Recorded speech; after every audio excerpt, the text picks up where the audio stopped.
Today on the Chiropractic Podcast, we're talking about success stories and lessons we learned in practice.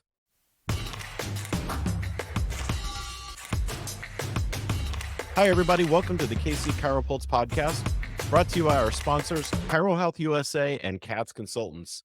Hello, everybody. I am Dr. Michael Perusich, your host, and I'm joined by my co-host, Dr. Troy Fox. Dr. Troy, you and I have had, not had, well, we've had, but we've shared Yeah, so many stories sure.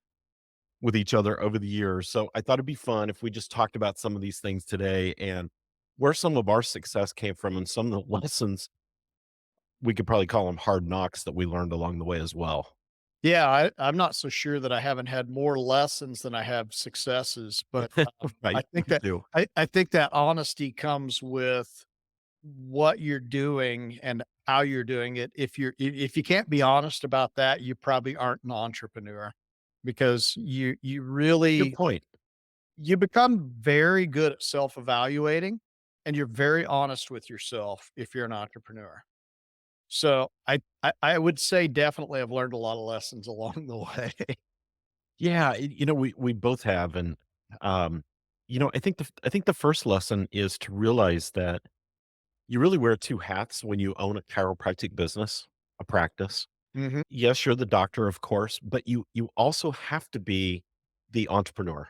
You have to really dig in and not just learn how to be a great chiropractor, but we also have to learn how to be great business people. And if we don't add that business component in, then it very becomes very difficult to perpetuate your business and see growth over time. Yeah, it's a real challenge as you go into practice too, because the thing is we get hung up in the wearing the doctor hat. And Right. it comes to the end of the day or the lunch hour, and I can tell you that I experience this on a daily basis, that I'll go into my lunch hour, and I've probably got a list longer than what my lunch hour allows of things that need to be done that are more put on my entrepreneur hat and get stuff done. Sometimes it's fixing a piece of equipment. Right. Maybe it's hanging a blind, or it could be setting up advertising, talking to my local newspaper, talking to people that are on a board, or maybe going to a meeting over the lunch hour because Mm. that's what's on tap for that day. As the entrepreneur, I have to promote myself. It's also almost PT Barnum. Unfortunately, you gotta do a lot of juggling as an entrepreneur. I can't say entrepreneur today, any other time I could, but you've gotta do a lot of juggling, and you do have to wear multiple hats, and it is really easy to say, "You know what? I'm done with my morning session. I'm gonna go in my office and shut the door and eat my lunch in peace, Yeah. and then I'll be back at 1:30." And It doesn't work that way.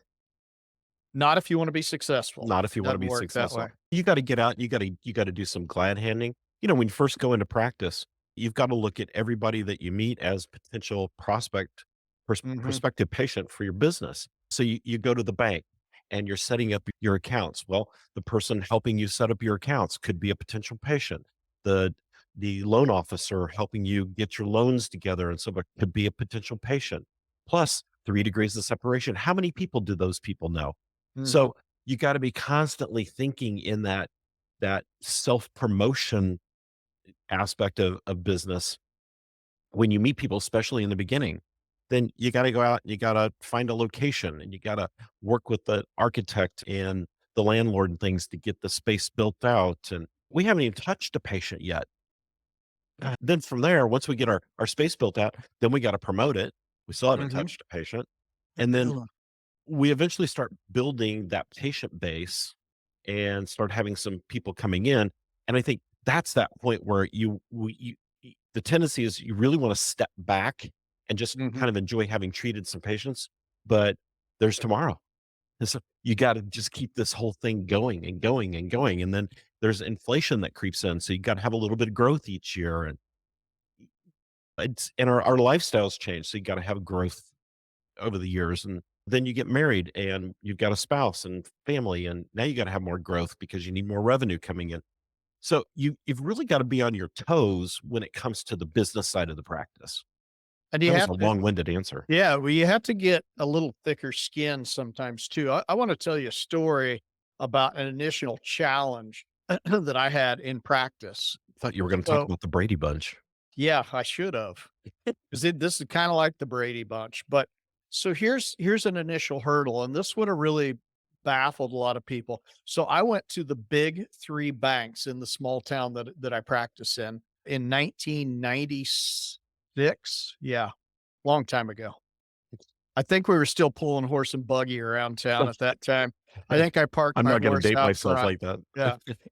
So in 1996, there were 3 big banks in the town that I went to. I went to all 3 of them. Got turned down by the first 2, and I had a prospectus. I had, like, down to the pencil and the eraser what my practice was gonna cost. Sure. I had all my projections of what I was gonna make in my practice. I mean, I handled this like a real entrepreneur. I walked in, I actually forward emailed them a copy or mailed them a copy of that in a binder before I showed up, and the first 2 banks that I went to, the first bank that I went to, this started off well. My wife walked in right in front of me, and we're buying this practice together. Yes, I'm the chiropractor, but yes, she is a very smart office manager and is gonna run this. So I walk in, and the guy reaches around my wife to shake my hand, and then basically tells me that we don't need any more chiropractors in McPherson. And the second guy tells me to rent a house and practice on the first floor and live on the second floor because there's no need for me to buy an office because I'm not going to be here very long. And so my start, and here I am, I've never run a business ever. But you know what? All that did was make me mad. And I was going to do better. Now, the third bank that I went to, the guy says, "Hey, I read all the information you sent me. Could I ask you a question about one of the lines on page 6?" Now I knew we were in business. Yeah. Now I knew that we were talking apples to apples with the guy that was looking to make money for his bank. Come to find out, it was the first commercial loan the guy had ever written, and Oh, I love it. we ended up being really good friends over the years. And I made him look really good because my projections and what I did were miles apart, meaning that I did well more than I put in my projections.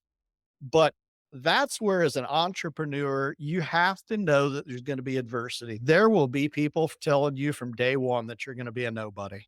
Yep. And so you have to step up with thick skin.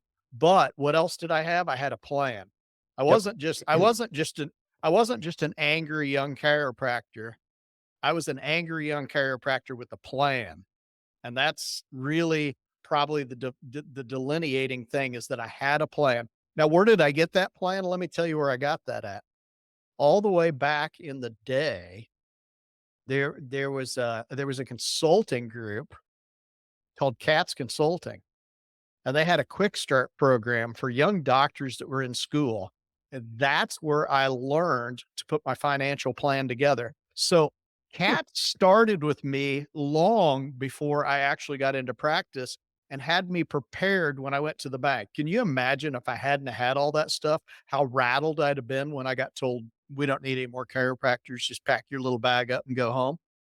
Yeah. Yeah. Yeah. Cats had me well prepared too, like, as you Yeah. know, went through the same program, and had a similar experience. Hmm. So I'd been invited to the Kiwanis Club one day for lunch. Their meeting started at 12:30. So I set up a bank appointment. This is the first bank I went to. I set up Hmm. a bank appointment at 10:30 thinking, "Go in, do my dog and pony show. We'll get our money lined up, and I'll be feeling good when I go to that Kiwanis meeting." So I walked in, and the first thing the guy says to me, very similar, he says, "Well, first off, the chiropractors here don't do very well, so I don't know why I would loan you the money that you're asking for, number Yeah. 1. Number 2, I'm not really sure there's enough business in this town, and I think that's why they're not doing very well, so I really don't have any interest." Yeah. You got to love it. And so I walked out of there, tail between my legs, go to the Kiwanis meeting. Here's the interesting part, you never know who you're gonna meet. So the vice president of one of the other banks was at Kiwanis. And when it came time to, as a guest, I had to introduce myself and I had the chance to stand up and say why I was there. What do I do? And I'm the new chiropractor in town. We're building this clinic over here. And he came up to me afterwards and he said, "You're different. I'm very impressed with you. I think you're going to do well in this town." Mm. And I said, "Great. Are you loaning money?" And he said, what are you thinking? And I said, well, I want to finance the startup of my business. He said, I Mhm. tell you what, bank closes at 3 o'clock today. Come by at 3:30. Just knock on the door. Tell them you have a meeting with me. And by about 4:15, we were ready to ink the deal. That's So good. you never know who you're going to meet. And that all happened in one day. Yeah. Well, part of So it was because you're being that forward-thinking entrepreneur, you were already at a Kiwanis meeting. yeah, You were already doing the things that entrepreneurs do. I know that it looks really cool to be the next Elon Musk and to hide, I mean, he does interviews and stuff, but you can tell he's a bit of an introvert type personality. right. And you can't really be that type of person.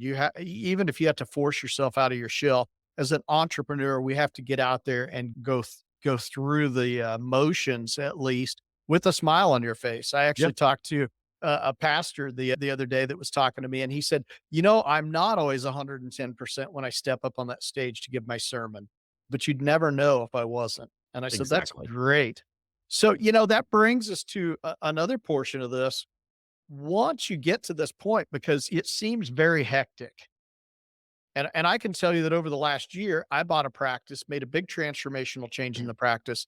It seemed very hectic. Yeah.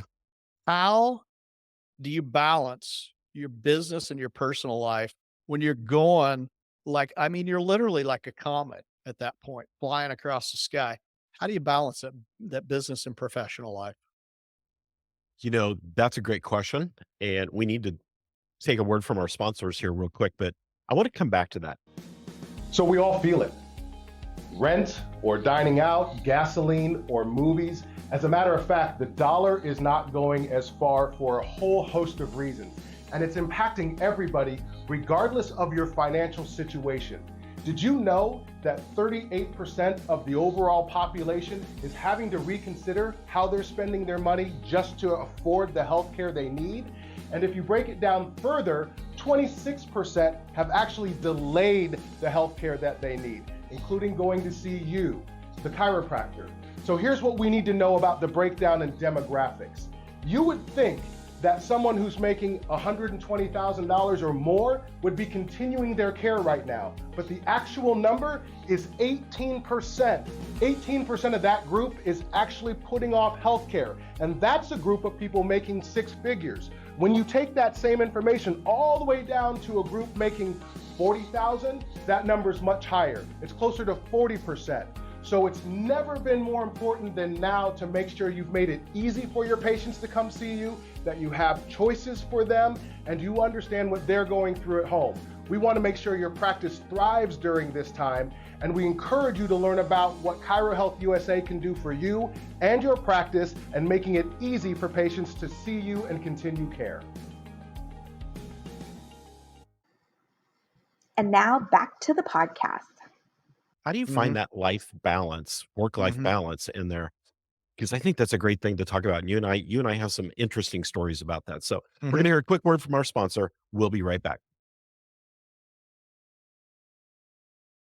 All right, everybody, we are back. We're talking about things that happened to us in practice, and some of our success stories, some of our scary stories, and some of our lessons. And Corey just asked the question, how do you find, especially in the beginning of practice, how do you find that work-life balance? And I think you have to be number one, you have to be really good at moving on the fly, Mhm. because opportunities can't always be scheduled. So you just got to be ready to recognize them and pounce on them when they happen. I think, especially if you're married and have a family, you have to have this conversation with your spouse that, hey, this is going to take both of us. This is going to take a lot of work. This is not going to be a 9 to 5 job, especially in the beginning. In fact, it probably never will be a nine to five job, but together we're going to have to work to figure out how we make that balance happen. And I'd say Mhm. one of the keys that I think Joanne and I had that really helped was we made sure that whatever time it happened, that when I got home or we got home, that the first thing we did was we spent at least a half an hour just kind of debriefing about the day. And while that might seem like a kind of a minor thing, what it did was it kept her and I connected. Mhm. So instead of just coming home and throwing off the shoes and grabbing a sandwich and heading to bed or whatever, we always made sure, no matter what, we had that little bit of just one-on-one downtime with the two of us. And I think that I think that really made a huge difference. I think the other thing to add into that as well, because we did and do something very similar right now, but I think the other thing that it does, that it allows you to also delineate and draw a line in the sand as to where, and you have to do this because I've tried it both ways. You can't debrief for 10 hours and then go Right. right back into the office and then debrief for 10 hours. And literally at 9 o'clock at night, you're still talking about your practice. You will when you first open, it just ultimately happens. Yeah. And your spouse is along for that ride. And unfortunately, it will grind on them after a while. And Yeah. so you eventually have to come to a point where you did what Mike just said. You have to get to a point of where you debrief, you talk about what's important and or urgent, probably important and urgent, Mhm. and maybe a couple of the tidbits or whatever, and then you shut it down for the day. Yep, and you're done. And you're done, and you don't talk about it again, and you get your mind away from it and have a personal life. If you bury yourself in that practice and go, "Oh, I'm gonna eat dinner," and go back down there and work on notes, No, you're no. you're gonna burn yourself out, and you will eventually create a rift, and you might end up doing this as a single individual, and You might, yep, and we we see don't that want happen a lot. we don't want that to happen either. So I think as an entrepreneur, just in general, you have to find where the spigot's at so you can shut it off. But I think it makes perfect sense to debrief at the end of every day because I think you learn a lot from that. What's funny is I was on my way here from my practice 30 minutes away when you and I met. Guess what I did on the way home? I have 30 minutes. I debriefed. So Yeah, we did our debrief on the way in. Now I have patients this afternoon at our other clinic, but we debriefed on the perfect, Hillsborough practice this morning. So perfect, yeah, and you can debrief on the other one this evening, yeah, and just exactly. and when I say debrief, when we talk about debriefing, it's not a come home and dump all the problems of the practice on your spouse and your family. It's, "Hey, how was your day? What great thing happened? What did God touch in your life today?" It's not just all the bad stuff. Talk about the Mhm. good stuff. Remember the good stuff, especially your times together. And I think the other thing that helps with that balance is a couple of things. Number one, take vacations. Take vacations. Take vacations. This is so important to success. I see so many doctors burn themselves to the ground because they never take any time off. And I hear this a lot. Well, I can't take any time off because if I'm not there, the practice isn't making money. I'm going to tell you right now, I can shoot holes in that comment all Mhm. day long, Mhm. as I've seen the result of what happens with practices when the doctors never take any time off. So, And and you're also focusing when you're doing this on the month. We live month to month to month as chiropractors. What you should do is trend year to year, yep, especially when it comes to vacations, because here's the problem. Are my numbers going to be a little bit down when I'm only in practice for 20 days instead of 30 or whatever, however that works out? I can't remember how many days, but I'm only in practice for 3 weeks instead of 4. Well, yeah, that's going to have, I mean, it's gonna have some of a hit if I'm thinking about it, there will be some patients that just won't be able to move to wherever I'm moving them or whatever, and they're gonna end up getting pushed out an extra week, which might roll into the next month. Maybe I'm taking vacation near the end of the month. It happens sometimes where you are a little bit lower for the month, but I'll be darned if you're not where you're at or higher for the year yeah, because those patients have to go somewhere. And if you're doing a good job of multi-scheduling patients and scheduling advanced multiple scheduling, future appointments, that sort of thing, those patients are going to be right where they need to be. You're just going to bend your schedule a little bit for them at that time. So I think we look at the year, and once you start doing that, you don't panic quite as much. Oh my gosh, I'm going to be out of the office for a full week of practice. and part of the trick to doing it is getting it on the schedule. So Hmm. my wife used to make me put it on the schedule every November. She and I would sit down over Thanksgiving and we would plan out next year's time off. Hmm. And I'd walk in that Monday and I'd give the list to Marissa and I'd say, put this on the patient schedule. These are the weeks I'm going to be gone. And 2 weeks out of the year, we were actually out of town. And two Hmm. weeks out of the year, we were vacation at home, basically. Mhm. We, Mhm. we were at the lake house, but we were vacationing home. So, make sure once those are on the schedule, then number one, you have something to look forward to. And we would schedule one every quarter. You have something to look forward to, but your staff can also plan around it. So, like what Troy's talking about is your practice going to be down a little bit because you only practice 3 weeks instead of 4. Yes, but when your staff sees that week is not available, they'll start scheduling patients the week before and the week Mhm. after. So those weeks are bigger so that you don't lose as much in the month that you took off and you gain it all back in the next month. So there are tricks like that that really help. So make sure that you're taking time off. I think that's just a huge part of practice life balance. And the other thing I'll say too is have something in your life other than just chiropractic. Mhm. For example, we enjoyed going to the lake. We had a boat and did all those things, and it forced us to have family time. I also played in the praise band at our church. And so that gave me something else to focus on that used the other side of my brain, the right side of my brain, to just turn off the practice in my mind for a little bit. So you have to find some things like that to do. You make me look really bad because I'm like, "Yeah, I like to play golf." You're like, "Oh, I was in the praise band at our church." But it's I the see same how it is. thing. But yeah, you do have to find things to do because quite frankly, like for me in my practice, I take Friday afternoons off. Yeah. And even Dr. Perush and I've talked about this before. He said, "Hey, can you do blah blah blah?" And I'm like, "No." No. You know why? Because I have a tea time on Friday afternoon. Yeah. Is that me being selfish? No, that's being protective of my personal time, and it's being protective of my mental health, because Absolutely. I have to be 110% to go in with my patients. So I have to have a little bit of downtime for myself. And for me, it's Friday afternoons. I Yeah. have a golf outing planned every Friday afternoon. I have my group put together that we play with. And it's just one of those things where I roll out of the office and I am literally on Friday afternoon able to shut that practice off like a light switch when I Yep. walk out the door and go play golf. And I don't even think about my practice. Yep. It's and that's a wonderful thing to do. Now, with you moving things around on your schedule, we talked a little bit about the vacation stuff. Expect about 10% shrinkage. Mhm. That's what I would expect is 10% shrinkage. You're gonna pick it back up overall, but that's what you're gonna see in that month usually is 10%. Now, if you are a practice that is what I affectionately referred to as Practic. In other words, it's your pain relief care practice.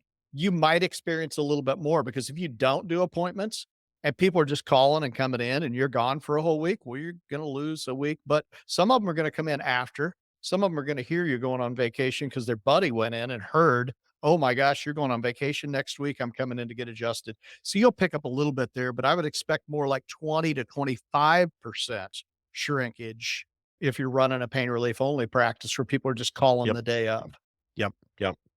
Yep. I think that's a huge key factor in this whole thing. So it's all about scheduling. And It's that's all about as scheduling. as an entrepreneur, we want to be able to see that we have business on the books down the road. It's good for your psyche, it's good for your practice, and it's more efficient for your practice long term. So as an entrepreneur, I want to make sure that I know what's going to happen 3 months from now, 6 months from now, at least want an advance notice. It's good business sense to do that. Mhm. My father owned a construction company, engineering firm, Mhm. and he always talked about how he called it forward business. We've got this much business in July. We've got this much in August. We got this much in September. He could always look out and forecast his revenues, and it just makes good business sense to do that. So what do you think? This may be kind of catching you off guard a little bit, but what do you think your biggest lesson was that you learned in practice? Wow. Here's the problem. So it's kind of like the other day when I was listening to this performer that had performed. He was a singer songwriter for 30 plus years, and he said it's always hard when you ask a singer songwriter what their best song ever was. He said they're all like my children. Sure. So yeah, and so he's talking about that. So would you say what was my greatest lesson? Wow. I tell you what, it was my greatest and worst lesson all at the same time. Some of my story that I practiced for 12 years, I had a semi-successful practice. Very So successful yeah. practice. And then I decided one day that I was a coyote caught in a trap and I tried to chew my own leg off. For lack of better terminology, I was done. I was leaving the profession and I did. I left after 12 years of Mm. practice. I bought a business in oil and gas. I learned 2 things from that. Number 1, I learned what it felt like to be homesick since I was in college, my freshman year. Mhm. I learned lesson number 1 that I learned was that I was so sad and so homesick for my chiropractic community. And I felt like that I had how somebody gets like banished from a village or whatever, and they go Right. wander the wilderness for 40 years. That was me. I felt like that I was no longer good enough to hang out with all my friends that were chiropractors. You should have grown that ZZ Top beard during that time. I should have. I should have for sure. That would have been super cool. But I learned that, or I felt that as I left, I felt like I couldn't communicate with those that were in chiropractic. And Mike, you and I even really didn't talk as much then. I kind of pushed myself away from it and then realized I'd given up the greatest thing that I had ever known. Some of you don't get to ever experience that because you already knew it when you started, and then you just make a career out of it, and you're not ridiculously uh, crazy like I am, and then just throw it all away. Because there were a lot of people that had a lot of questions as to why I left practice. The opinions ranged from, he's probably going to federal prison to maybe he's just tired of chiropractic. But People always make up stories. here's the other great lesson I learned, that the love of my life is still the love of my life. And when I came back to it, it was the most wonderful thing. And the whole entrepreneurship, that's part of it. That's really fun. The love of my patients, that's really fun. It's just a marriage of 2 worlds that are so perfect. So that is my best lesson and my worst lesson all at the same time. I learned something. And if you can't learn something out of something bad, you probably need to work on your entrepreneurial skills. And I'm not saying that in a bad way. I'm just saying that there was a time in my life I probably could not have learned that lesson. And maybe with age comes wisdom, but I'm really proud of the fact that I was able to turn lemons into lemonade. Yeah, and you Yeah. did. Yeah. So what was yours? Mine's kind of the reverse story, a little bit of yours. So Mhm. I came into this profession already burned out from another career. Mhm. There's a lot of I was in investment banking prior to getting Mhm. into chiropractic, and so I was looking for the quintessential perfect business to buy, Yeah. and I I kind of stumbled into the idea of chiropractic because I'd been a chiropractic patient, but I went to my chiropractor and he said, "So what are you doing?" And I said, "Well, I'm out of mergers and acquisitions." And he said, "So you going to stay in that line of work?" And I said, "No, I can't. I'm just too burned out." And he said, Mhm. Why don't you go to chiropractic school?" I'm like, "What?" He said, "Yeah, you would be fantastic at this." I'm like, "Well, that's a lot of doctoring stuff, because I'm thinking 100% entrepreneur. I want to run a business." And Mhm. he said, "No, no, no. You don't understand. What you see is only a small portion of what I do. Mhm. Most of my time is spent running the business." I'm like, "Dude, this is great. I love it." So I started checking into chiropractic. And I mean, the chiropractic profession just kind of exploded on me. Mhm. The minute I hit foot in school, I was immediately involved in things and I got involved nationally in the profession and went off and built a great practice and got the opportunity to start in the coaching business with Dr. Katz very early on, even while I was still a student, actually. Mhm. And here's the moral to the story. What I learned was, and I already knew this, but what I really learned was my biggest takeaway is the fact that you cannot do this by yourself. Mhm. You cannot do this by yourself. Great practices are built around doctors who understand that you can't do it by yourself and you have to surround yourself with people who could really aid in building your success. Coaches, mentors, uh, I call them brain buddies, which is what you and I were. Because Mhm. every time we went to a seminar, we'd go to the morning session and then we'd spend the afternoon with a stack of cocktail napkins, drawing out ideas and being innovative and things. And you and I really pushed each other in Mhm. practice to get better and better and better. And Patrick was involved in some of that from time to Mhm. time, and, um, Danny Smith. Give you a Yeah. shout out to Danny Smith. Yeah. It and I think that is my biggest takeaway is that you can't do this alone because when you're in doctor mode with your patients, you're in the weeds. You don't see a Mhm. thing that's going on with your practice. Now, you said something interesting about that too, and I want to tag on to this. So listen to what we just said. It wasn't just cats when we were at it.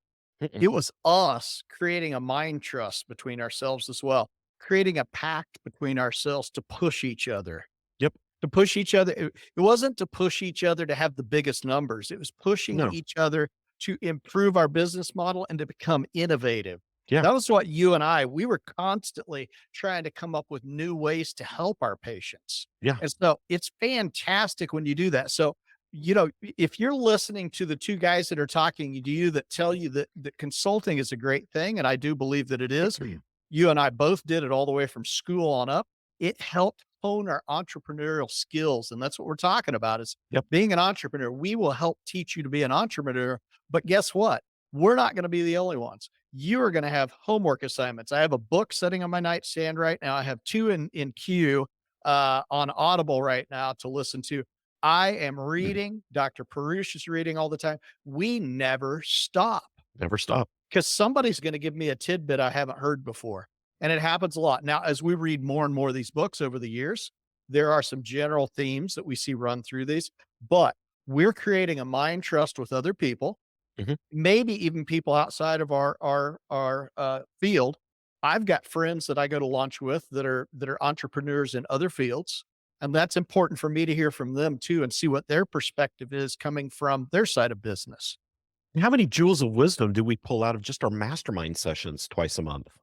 Yep, 2 times a month, a bunch of us really highly motivated docs get together, and we actually are going through a book right now, that, That's blowing my mind. yeah, it's blowing my mind too, other than the fact that Dr. Perush tries to teach, and I like to stick sticky notes up in front of my camera with funny phrases Like, and come try on, to do throw this. him off I'm trying to throw him off track a little bit. But, yeah, there are so many things as entrepreneurs, we lean on each other and we help push each other as well. And I think that's another key component of what we do as entrepreneurs. So I think that's a great place to slide this in. Mhm. If you haven't done this yet, go to catsconsultants.com. I want you to go and look at all the different things that we're doing to help doctors with their success. We're helping be that mentor side of what you need in practice. Remember, you can't do it by yourself. So we've got live events, there's free downloads, there's our blog posts, you can sign up for our email blog post. It's free. Subscribe to the podcast. Get plugged in. I know it's great to go to CEUs because you have to. I mean, we all have to keep our licenses up with our educational hours, but you're not going to get the business principles side in CEUs, which is unfortunate, but I understand why that is. We have to keep up our doctor skills, and that's what our license is for. But you've got to take the time to mix in going to some business oriented events, whether it's a motivational seminar, professional development, a live cats educational symposium that we put on. Come to doctor's retreat sometime. My gosh, that's 3 days of just boom information to run your practice that you go back and your practice explodes when you start putting this stuff into action. But make sure that you plug into some of these things. And again, we have all kinds of resources, and obviously there's other resources out there besides just us. NCMIC puts out some great things. Chiro Health USA is on the cutting edge of some of these things. There's KMC University. Make sure that you're plugging into all these areas and that you've got the coaches in place to help you be successful. Anything to add to that? Yeah, I'm going to add to it the fact that you need to also find somebody else that's like-minded to work with in addition to those other resources. We need to probably talk a little bit about we're probably going to have to talk about this in the future, but there's a couple of things we want to talk about. Maybe we want to talk about our top advice tips for young chiropractic entrepreneurs to get them started in the right direction, maybe a top 5. And then we want to talk about trends and predictions about where we feel like that the industry's headed, because I think that's important as well. For you to put your entrepreneurial hat on, you have to know it's kind of a state of the union. If you don't understand where our industry is going, it's pretty hard for you to put a roadmap together to be Yep. successful in it. And I think there are some key trends that you and I have identified over the years Yep. that and we're very passionate about. And I think those are a couple things that we can talk about in a future podcast as well. Yeah, for sure. For sure. And there's actually an article that I wrote. I write this every year, every Mhm. December, that should be in our blog library somewhere. Um, about what are the coming trends. I call it the crystal ball, the Mhm. coming trends, the forecasts coming up. So, it just gives you a sneak peek at that. But yeah, Troy, I think you're absolutely right. Let's schedule that for an upcoming podcast. Mhm. I love that Mhm. idea. Yeah. I want to thank our sponsors, Chiro Health USA, and of course, CATS Consultants. Thank you all for participating with us. And thank you all for tuning in to the KC CHIROpulse Podcast. We always appreciate you tuning in, and we'll see you next time. See ya. Chiropractors, are you struggling with practice management? We have personalized plans, expert advice, and a supportive community. Join CATS and take back control of your practice.